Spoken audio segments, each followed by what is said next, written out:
tayo sa naratibong iyon ay malaki ang tsansa na makakita tayo ng 5 more games dito sa ating series number 2. Walang bibitaw sa laglagan, do or die ng Twisted Minds kontra Omega. Yan, napaka-importante ng laban na ito sa magkabilang kupunan, Twisted Minds, para ma-extend itong series na ito. Omega para maselyuhan ang kanilang kampanya.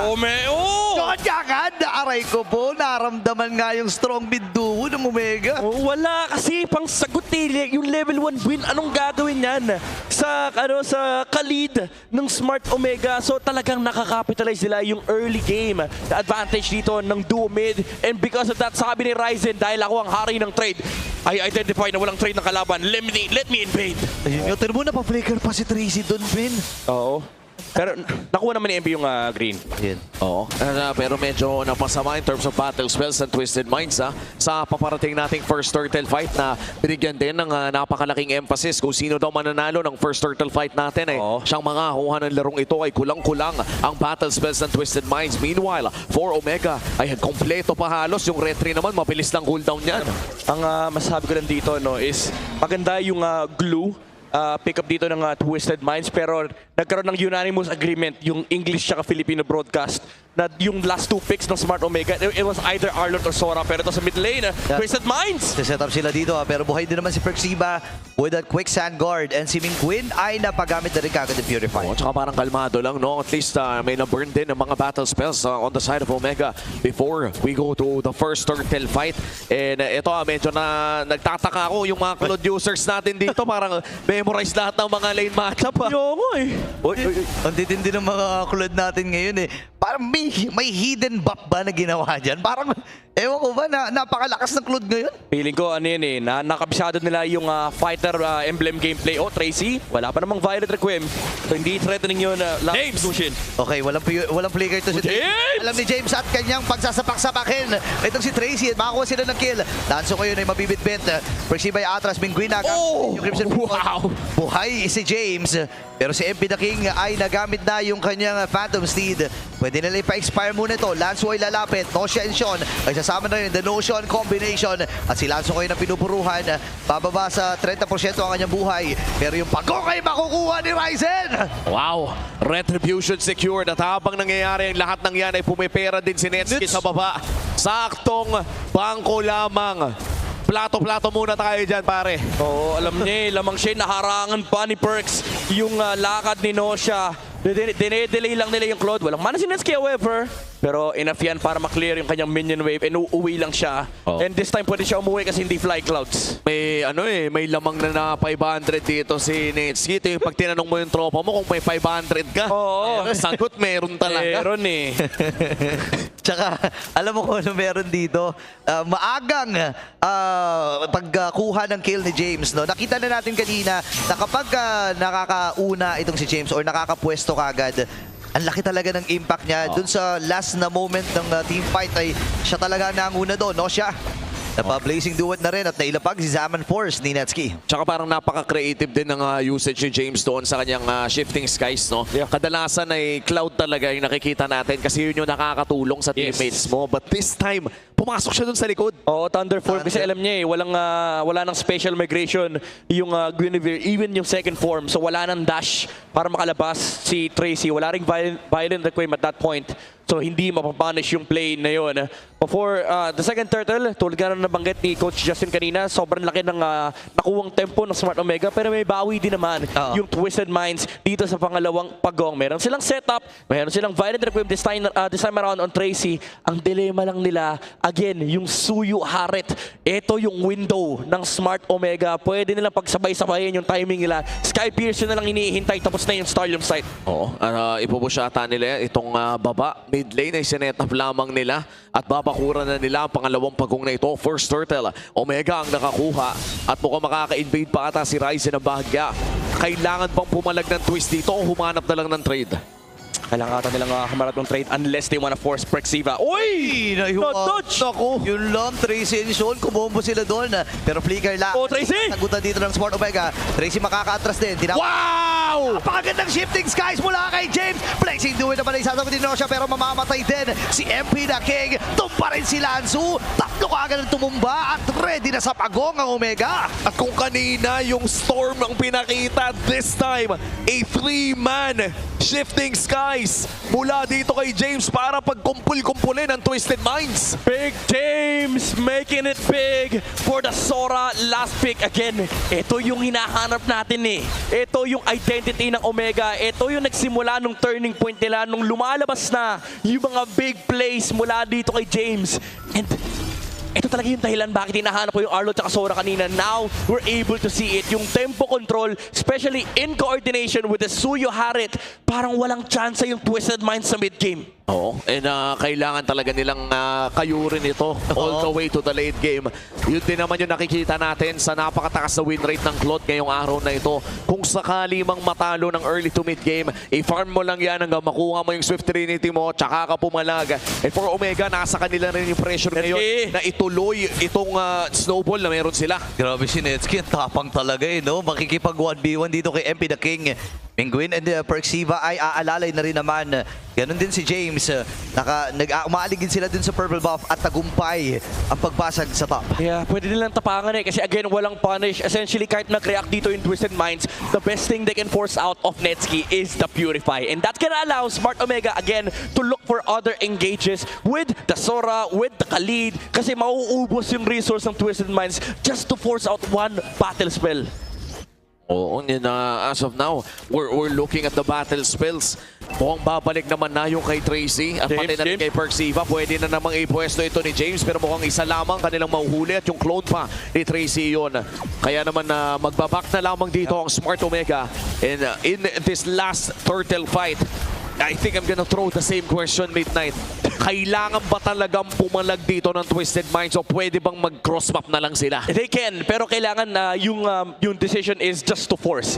Basically, ang ibig ko sabihin doon ay humanap ka lang ng magandang play, pero si James, alam na niya, sinakripisyo niya na yung sarili niya. Willing na siya eh. Na, sige, tatalon ako, wala pa naman akong ulti. Let me die for my team kasi tutuloy-tuloy lang sa pagkuha ng objective dito yung Smart Omega. And that's the turtle secured para dito sa kupunan ng Omega. 3 turtles ay mapupunta sa kamay ng barangay at mukhang mag-i-scatter na at maghahanap ng mga susunod na objektiba ang lahat ng miyembro ng Omega. Yeah, kailangan nilang kumalat-kalat talaga dito, no? Lalo na ang Smart Omega ay nakakatakot ng dalaga. Nakakita na tayo ng mga setup mula kay James with the shifting skies. Ngayon, available na rin ang Warax para kay Ryzen. Mas gusto nga niya kung kumpulan kayo, isang washing lang, yari kayo dyan eh. Alam mo, ang kailangan gawin dito ng Twisted Minds is humarap ng target, mag-all-in. Ako nakita ng target. Yun lang, si Prex lang yung pwede nilang bigyan kasi siya lang talaga yung nasa unahan. And si Ryzen at si Netsky, tamang trabaho lang. Wala kasing mahahanap na trades ang Twisted Minds. And Oy! Oh! Tawag na huli, Phantom Zero tinawag pero ang baba na Anong damage? dito ni Tracy. Ngayon delikado ata ang Twisted Minds. Lanzo ay aabante. At doon naman si James. Bibit-bitin din. Aray ko po. Lanzo at naging sakla ng piercer ni Ryzen. Pwede pa silang tumuloy dito. Si James ang nanguna na naman dun sa team fight na yon. At walang naging kapalit ang Twisted. Oo, 2 stacks din yung nakuha ni Ryzen doon. Yeah. Yun yung literal na maliit na putas na malaki. Yes, yung mga advantage ito, lalo kapag hindi nakakaharap ng magandang trade ng Twisted Minds, lalo lang sila magiging behind versus Smart Omega. Buti na lang nakapag-flicker out si Sean, kundi dagdag siya sa listahan ng mga mashi-shifting skies ni James. Lilipad din siya sana kasama ang Smart Omega. Pero Twisted Minds, may konting farm pa rin naman na nakaharap dito yung Claude. There's still that late game presence, pero kapag tinignan mo kasi yung lamang nung Suyu versus the Leomord, si MP the King ay medyo nahihirapan.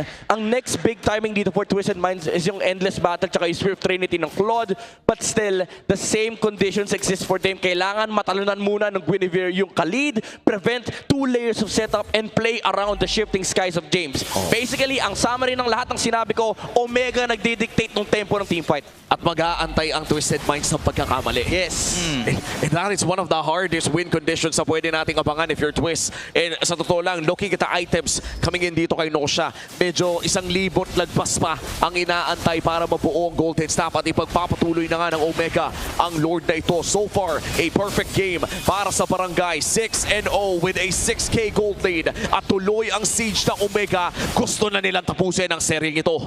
Linis na nagiging laro ng Smart Omega dito.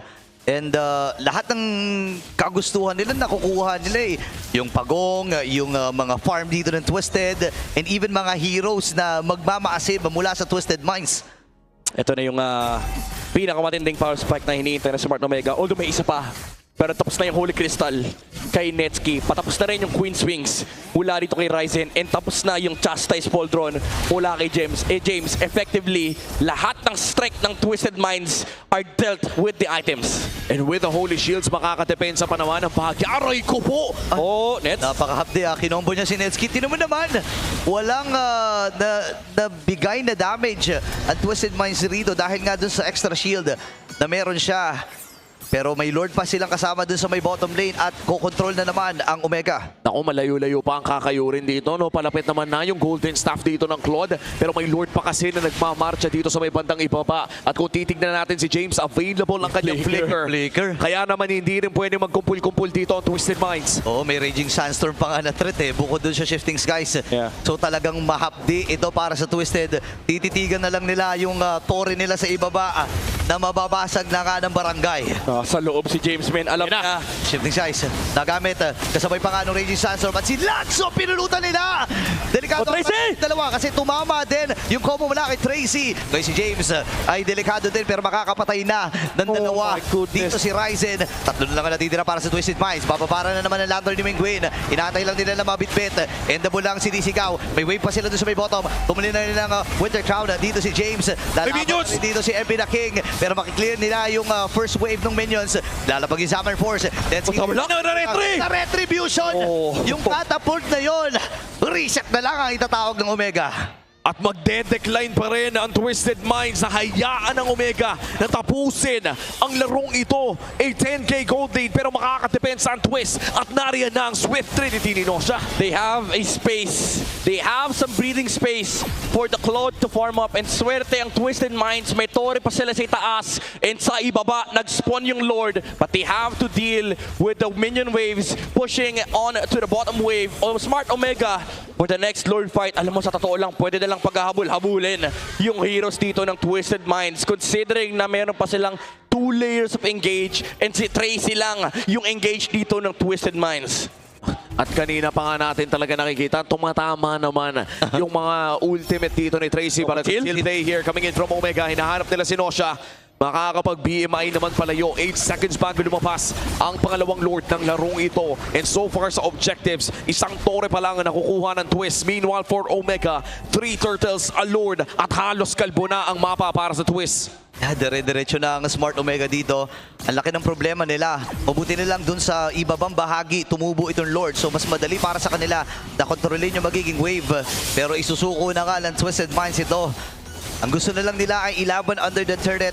Kasi nga naman pag namatayan pa sila dyan sa contest sa Lord, ay tapos na ang laban na to. Yeah, hindi pwedeng maubusan sila, hindi pwedeng mabawasan yung numero ng Twisted Minds. So effectively, ipit sa base ang Twisted and Smart Omega. Pwede nilang gutumin ang Twisted Minds, pwedeng ubusin ng Jungle Creeps, pwede pang palakihin yung kalamangan.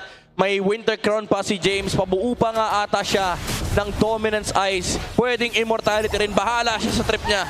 Oh. And so far, para sa Omega, nakita natin nung regular season of Week 4 kung saan nakalaban nila ang Aurora na kaya nilang ipakita yung ganitong klaseng lakas. And now in their first match in the playoffs, balak nilang tapusin ito in game number 4. Narito na ang Lord. James at Ryzen nasa baba. Looking for Nosha. Tracy! Dalawa na hulin dyan pero si Tracy ang magiging sakripisyo. Kaya naman na magiging palaman na patay na rin si John. And may Lord pang kasama dito ang Smart Omega. Tumba na rin si Ebi King. Nosha at si Lanzo na lang ay kumakapit. Pero kakayanin ba ni Lanzo na madepensahan? Nag-replenish ng buhay dito si Nosha. At tagumpay ang pag-arangkada at ang puso ng barangay. Magpapatuloy si Netsky at ang Omega sa susunod na kabanata ng playoffs. At tapos na ang curse sa barangay. Lalagpas na sila ng play-ins muli. May ilog, may tulay, at may buhay para sa bukas na laban against DLPH. Smart Omega, no twist for tonight. And for Twisted Minds na nakita natin. It was grabe, coach.